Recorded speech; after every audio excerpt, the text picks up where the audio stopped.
Good afternoon, everyone. So today I'm going to talk about a paper named as PLUM, which is Preference Learning plus Test Cases Yields Better Code Language Models. So moving on towards the introduction. So as we all know that language models have like shown greater capabilities in the generation of codes, but most of them are done using the supervised fine-tuning, which we can refer as SFT. So what actually the fine-tuning, supervised fine-tuning does is it tries to maximizes the to train the model in order to maximize the likelihood, in order to mimic the patterns that is present in the training data. But what it fails to do is it does not distinguish between what is correct and what is incorrect. So in all type of trainings, we try to prefer the correct ones over the incorrect ones. So in order to overcome this, one of the way is to use the preference learning, where the preference learning tries to train the certain solutions over the others. That is like it tries to choose correct solutions over the incorrect ones. So in this paper, what they did is they tried to propose the preference learning framework that is augmented with the test cases. And the PLUM is, and since there is no existing data sets available for the code generation task using the preference learning. So first they created up the data set. So briefly, they have like collected the natural language descriptions or instructions from the various publicly available data sets, such as like Evol Instruct and Chair GPT or OS Instruct. And then they try to generate the high quality test cases for the instructions using the large language models. And then they sampled multiple solutions to get and evaluated them from the test cases generated. So the current test data set consists of the instruction and along with the chosen solution where the test cases passes and the rejected solution where the test cases actually fails. So in whole this process, the PLUM does not require goal solution, and hence like this could be a good way to use this type of learning in order to prefer the correct solutions over the incorrect ones. Generally a program like erroneous program is broadly divided into two categories. The first one is the syntax errors and the second one is the semantic errors. So syntax errors are like easily identifiable because of it is during the compile time, and hence like it's easily solved. But whereas if we look into the semantic errors, they are like hard to distinguish because they are mostly logically incorrect and requires like different types of sources to verify whether they are correct or not, like testing or verification steps. But this supervised fine-tuning models basically does not teach the model how the correct program should look like. Instead, they are just mimicking it from the training set. And hence, like most of the large language models suffers from noise as they rely mostly on the synthetic data that is mostly information that is generated artificially rather than the real world events. And hence, they could not generate correct answers consistently. But on the other hand, if you look at the code llama, it do have the self generated test cases in order to control the quality, but still it suffers the noise because of the execution reasoning capabilities. So these are the like major problems of why the authors thought of using the preference learning over the supervised fine-tuning learning. So the main overview of this paper could be broadly divided into three steps. The first one is to generate the test cases, and the second one is to sample the solutions, and the third one is to use the preference learning. So for the first step, given a natural language prompt or instruction, the generator model that is like the GPT generates four things. That is, the first one is the natural language prompt as it is, and the signature. Here signature refers to the starter code snippets specifying the function signature, and then it generates the reference solution using those signature, and then the generates the different types of unit tests. So it do check the so at the end they try to filter the reference solutions that that do not passes the test cases. And all the reference solutions are only used to judge the quality of test cases. It's not used later. And this is the prompt for the test case generation, where like you can see the 4 things are generated. The first one is the prompt along with the code snippet and the test cases.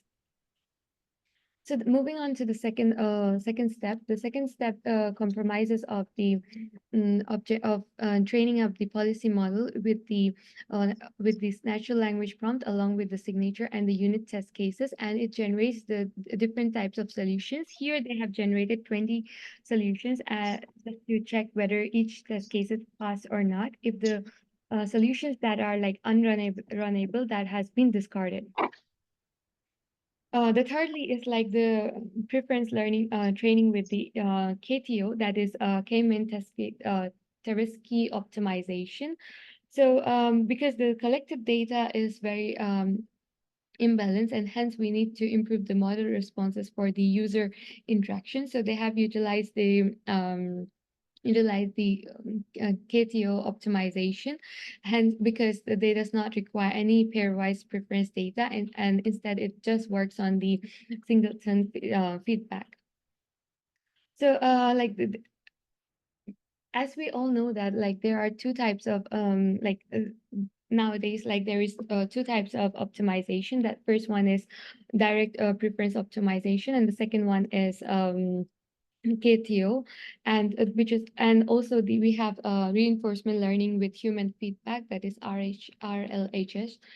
So just to get to know about what KTO is, let's just look into this figure.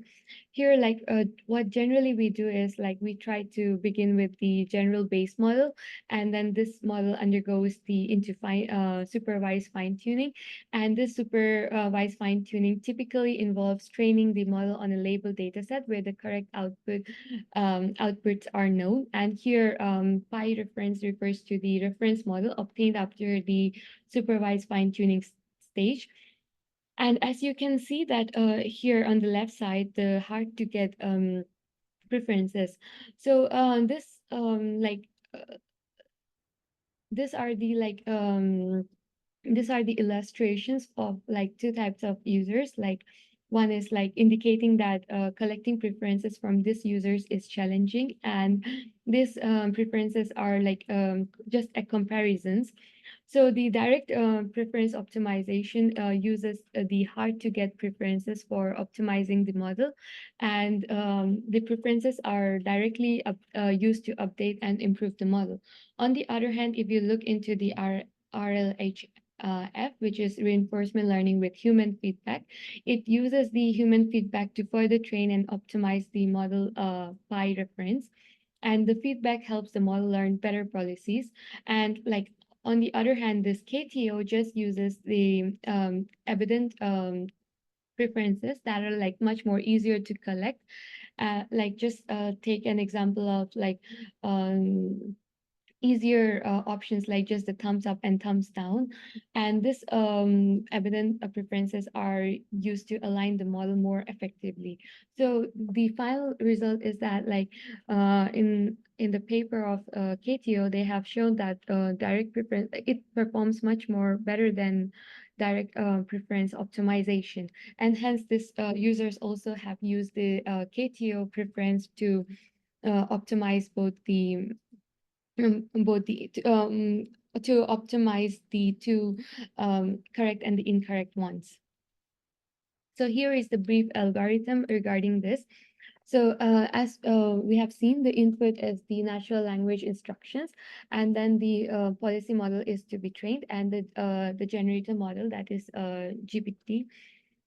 So first, and the output is the trained policy model, which uses the preference learning. So first, they tried to generate the reference code and the test cases using the GPT, and then they tried to they added only those to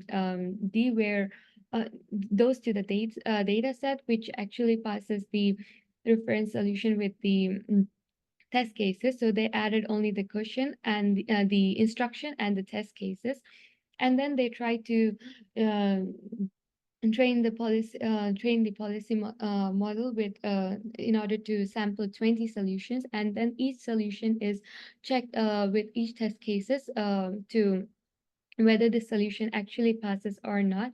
And if it passes, then it's put into the D plus, otherwise it's into the negative data set.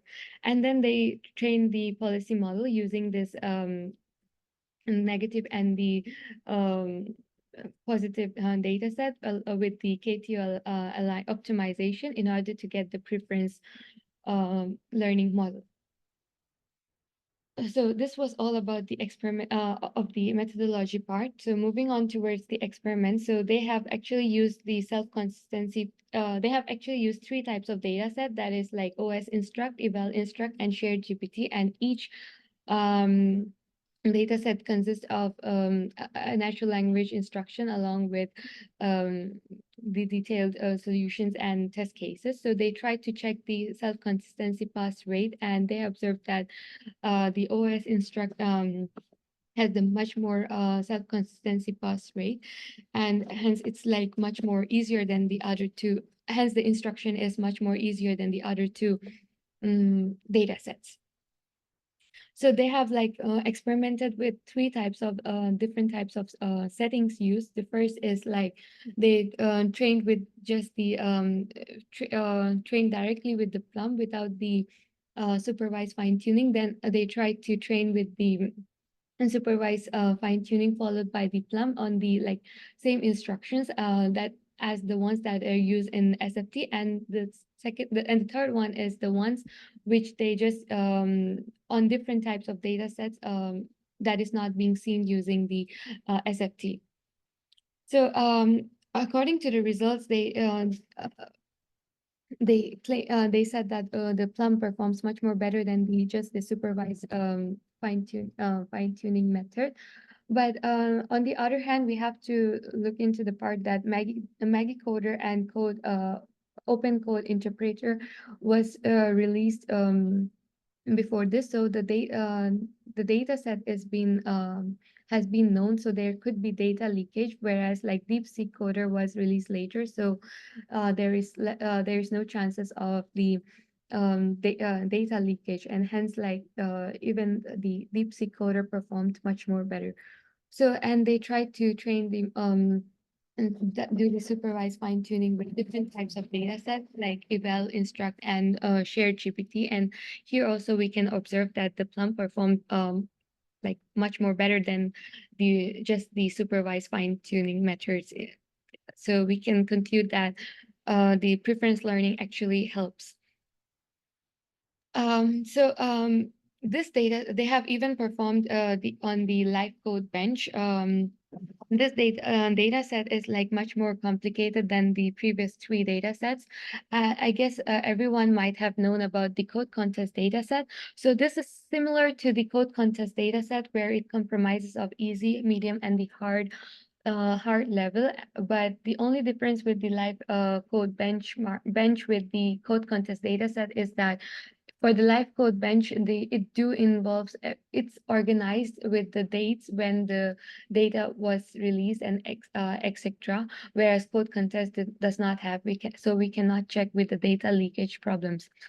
And so we can observe that the PLUM was able to perform much more better with the easier problems, and slightly better with the medium problems. But for the hard problems, um it's still an open research topic to work on, that like why the hard problems were not able to solve because of the too complicated uh instructions provided present in the data set.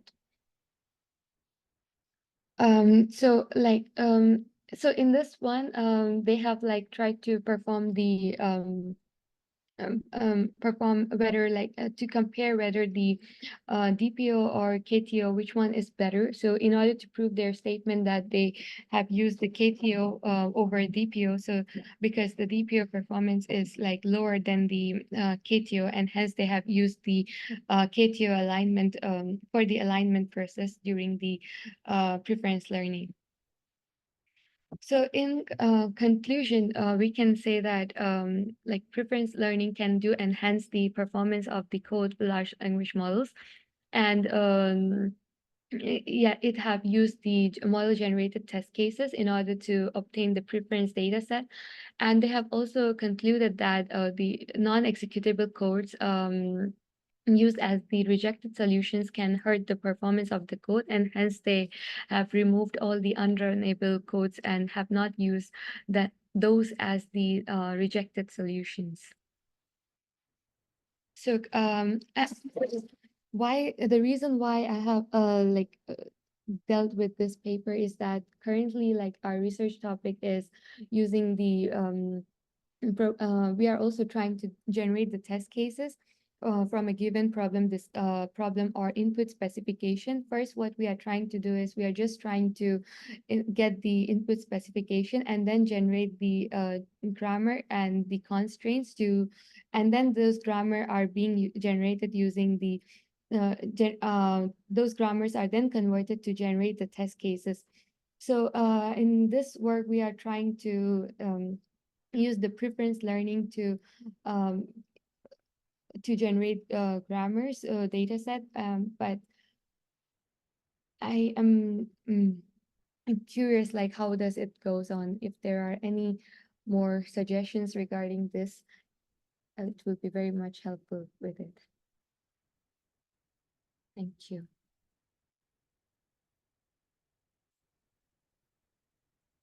네, 감사합니다. 질문 있으시면 예, 질문 부탁드립니다.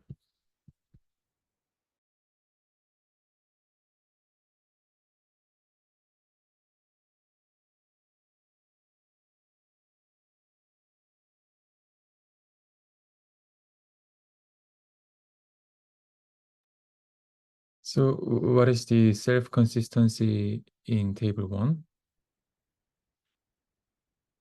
So, how is it defined?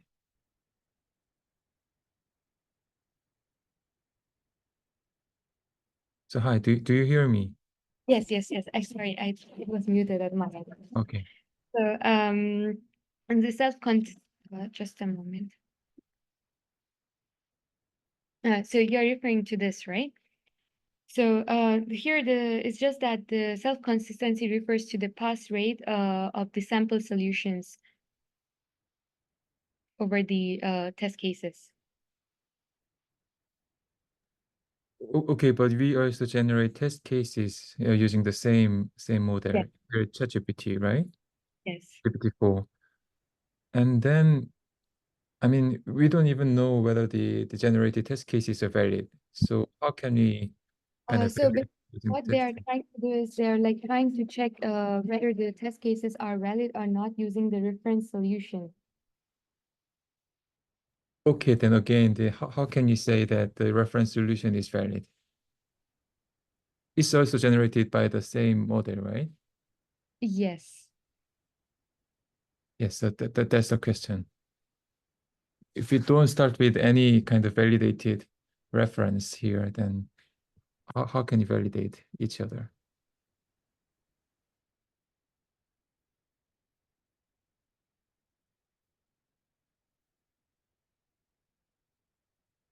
Like what they have mentioned is that they just check the consistency between the generated reference solution and the test cases using this GPT only, not any other steps. So there's no formal procedure, There's no form. definition for this metric? Yes. Okay, thank you. And can you explain more about these 3 data sets, OSS instruct, Ever instruct, and share GPT? So the major difference between these 3 data set is like if we are categorizing it into easy, medium, and hard instructions. So it's just the instruction difference. So OS instruct has like a very short description instruction with just like two sentences maximum, and it categorizes mostly of the easy problems, and for the eval instruct and the shared GPT, it do consist some of the medium instructions also, medium level instructions. So I mean, they are all about code generation task Yes. from natural language Oh, description. yes. And how are they different in terms of the types of the problem or types of descriptions or kind of language of the code, for instance? So for example, like for the OS instruct, it consists only of the easy problems. Easy, what kind of problems? Code generation problems, like with just like similar like um which the codes that does not the solution that does not crosses over more than 10 to 15 lines. Line of Python code, you mean? Yes, the Python code. So all three data sets are about Python language, right?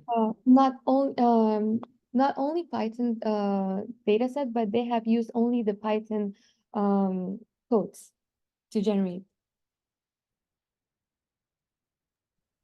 Okay, so and do they mention about data duplication between these three data sets and the No, two they have not types? mentioned. No, they have not mentioned about the data duplication between these three dataset, but they have uh, the reason why they have done with the live code bench is because some of the data were present from this data sets were available in live code bench, but this data set is similar to the code contest data set. So they have like only mentioned that with the live code bench, they were easily able to find out which, like whether the model could have data leakage or not. Okay, so the problems are categorized only in live code bench, right? Yes, only in live code bench. It's like similar to code contest data set. Actually, not similar. It's exactly the same, but just with it has dates and much more What is stage? dates of when the data was released. I see. Okay, okay. Mm. So and almost like everything is similar to code contest data set. So I guess like in future it would be good to use live code bench because during our reviews also people like the reviewers were asking about the data leakage and we were not able to answer about it. Okay, then can you answer the same question if you use this live code bench instead of code contest? Yes, like for example, uh, um, like um, like the DeepSeek coder was released later than this, so hence like it was not having any data leakage. But if you look into the Maggie coder and Open Code Interpreter, it do have data leakage, which they have even mentioned in the paper. So data leakage of the code contest, you mean?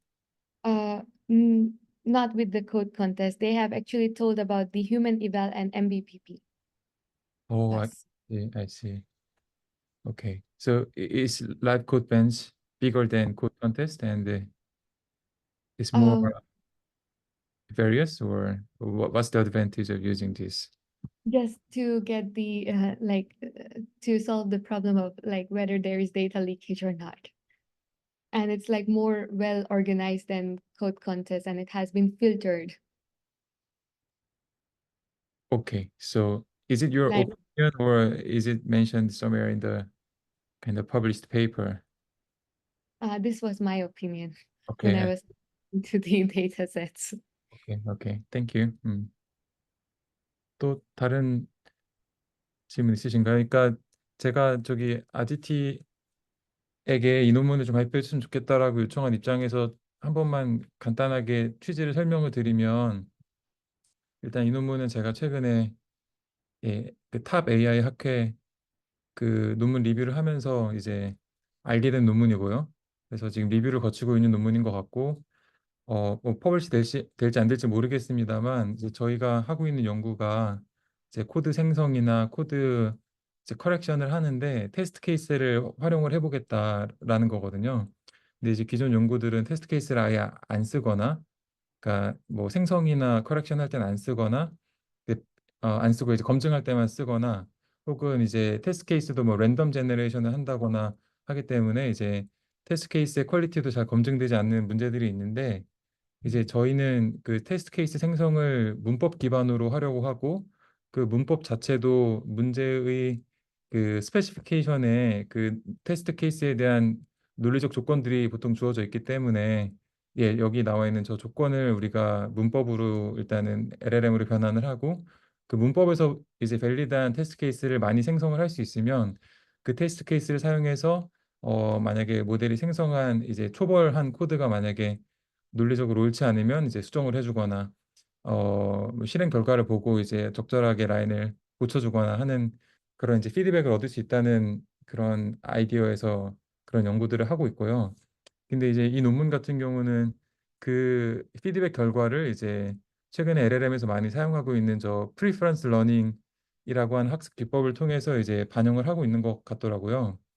그래서 저희도 마찬가지로 이 생성된 코드에 대해서 피드백을 이 프리퍼런스 러닝으로 할 수 있겠다고 생각이 들었고, 또 다른 한편으로는 지금 테스트 케이스의 이제 밸리디티도 프리퍼런스 러닝을 할 수 있다고 생각이 들었습니다. 왜냐하면 우리가 옳은 코드를 갖고 있으면 생성된 테스트 케이스가 옳은지, 그러니까 밸리드한지 아닌지도 저희가 검증할 수 있고, 그럼 이제 그걸 검증할 수 있으면 검증 결과를 가지고 뭐 DPO라든가 KTO 같은 이제 프리퍼런스 러닝을 하면 이 테스트 케이스 생성 과정도 조금씩 더 정교해지고 정확해지고, 따라서 이제 두 가지가 다 이 피드백 루프를 통해서 정확해지면 더 옳은 코드를 생성해내도록 유도할 수 있다, 이런 이제 아이디어로 연구를 하고 있어서, 혹시 이쪽에 대해서 뭔가 인사이트가 있으시거나 관심 있으신 분들 있으시면 이제 질의를 해주셔도 좋고, 예, 같이 뭔가 연구를 해볼 수 있어도 좋을 것 같습니다.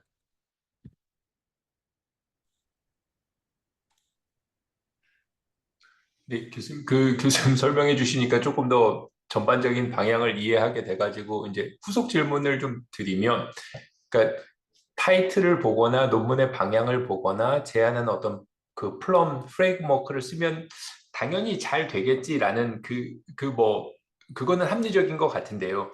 뒷부분에 실험 결과를 보면은 그렇게 많이 올라갔다는 느낌은 안 들거든요. 아, 네. 그러니까 역으로 그럼 이 고생을 해서 이렇게 하는 게 떻게 봐야 될까요? 이게 그러니까 약간 그냥 이렇게 반론을 위한 반론을 제기하자면, 오케이, 뭐 합리적이고 뭐 다 말되고 그래 그래 그럴듯하지라고 하는데, 뭐 온갖 것들을 뭐 요즘에 그 딥러닝 쪽 논문들 추세가 그렇긴 하지만 온갖 것들을 뭐 생각 가능한 것들을 다 집어넣었더니 성능이 좀 올랐다. 이게 맞는 방향인가요? 근데 궁금해서 여쭙는 겁니다. 아, 네. 저도 이게 이제 사실 궁극적인 방향이라고 생각하지 않습니다. 그러니까 LLM이 그 코드를 생성하면서 이제 코드의 그 커렉트니스를 스스로 이제 검증할 수 있는 단계까지 가야 된다고 생각하는데, 근데 여기서는 사실 이제 저희가 그 뭐 챗GPT 같은 그 LLM 학습시킬 때 이제 마지막에 그 프리퍼런스 러닝 하는 거, 그러니까 처음에 했던 거는 이제 사람의 피드백을 기반으로 해서 이제 강학습처럼 했던 거고, 그 다음에 와서는 이제 여러 개의 선택지 중에서 사람들이 제일 선호했던 그 선택지에 대해서 이제 더 높은 가중치를 두는 방식으로 이제 학습을 하는 DPU를 썼었고, 그다음에 가장 최근에 이제 제안된 게 이렇게 어떤 LLM이 생성한 센텐스에 대해서 호 또는 불호 이렇게 바이너리 그 정보만 있어도 이 강화학습이 가능하게끔 하는 이제 KTO가 최근에 이제 나온 걸로 이제 봤고, 그러니까 이게 적어도 LLM이 처음에 이 코드를 생성할 때 커렉트니스를 조금이라도 더 신경 쓰도록 하는 이제 그런 효과가 있다고 하면, 아무래도 이렇게 생성된 코드에서 이제 또 검증하는 거는 이제 필요하겠지만, 최종적으로 검증하는 건 필요하겠지만, 그래도 초기 모델의 정확도를 끌어올릴 수 있다는 차원에서는 저는 의미가 그래도 좀 있지 않을까라고 생각합니다. 그러니까 이거는, 그러니까 얼라이먼트 관점에서, LLM의 얼라이먼트 관점에서 커렉트니스를 조금 신경 써서 이제 얼라인을 할 수 있다, 이제 그 정도 차원의 의미는 있는 것 같습니다.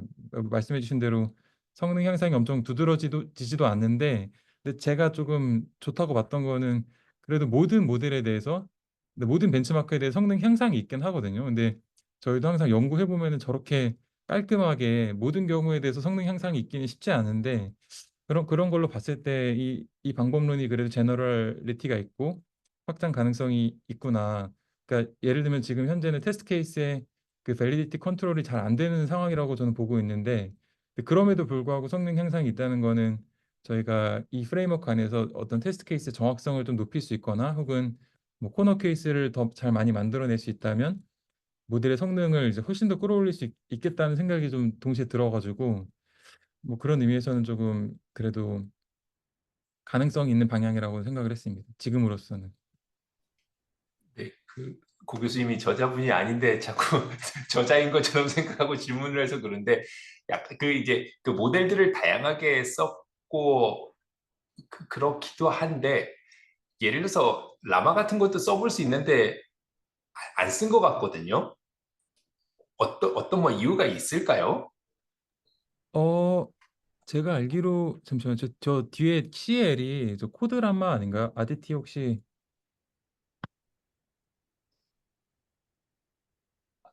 Yes, uh, 예, yes, 제가 알기로는 저 모델들이 심지어 아, 라마나 코드라마나 딥식 코더를 파인 튠한 걸 이렇게 인스트럭션 베이스로 파인 튜닝한 모델들이요. 아, 코드 람마. 네, 그래 아마 더 성능이 더 그러네요. 개량된 버전일 겁니다. 예. 네네. 네네.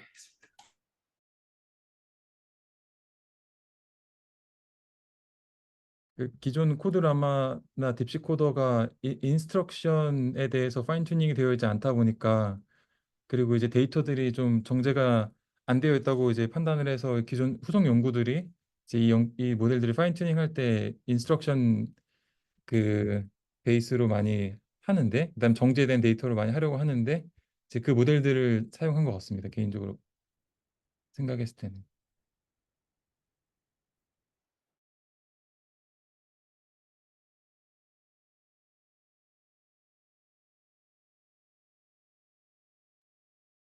혹시 더 질문이 없으실까요? 예. 그러니까 저희가 제가 그 한석 교수님이랑 같이 지금 테스트 케이스 제너레이션 연구를 하고 있지만 저희가 그리는 청사진은 결국은 코드의 그 시멘틱스가 정확하기 위해서는 테스트 케이스가 반드시 필요하고 따라서 어떤 우리가 문제를 명확하게 이해했다면 코드를 생성하고 이 코드를 테스트 케이스로 검증해서 더 나은 이제 코드를 만들 수 있다는 거고 이제 반대로는 올바른 코드들이 있으면 그 테스트 케이스가 올바른지도 이제 역으로 검증을 할 수 있기 때문에 이 두 가지가 서로 이제 서로 피드백을 주면서 퀄리티가 높아지면 어느 순간에 그 코드에 이제 물론 이제 코드가 이게 논리적으로 완벽하게 올바른지를 저희가 결정하는 알고리즘이 있으면 좋겠지만 이제 그게 이론적으로 언디사이더블 하니까 궁극적으로는 이런 방식이 좀 유일한 해결책이 아닐까 이렇게 생각을 하고 있어서 저 테스트 케이스 생성 쪽을 좀 많이 들여다보고 있는 편입니다, 저희는.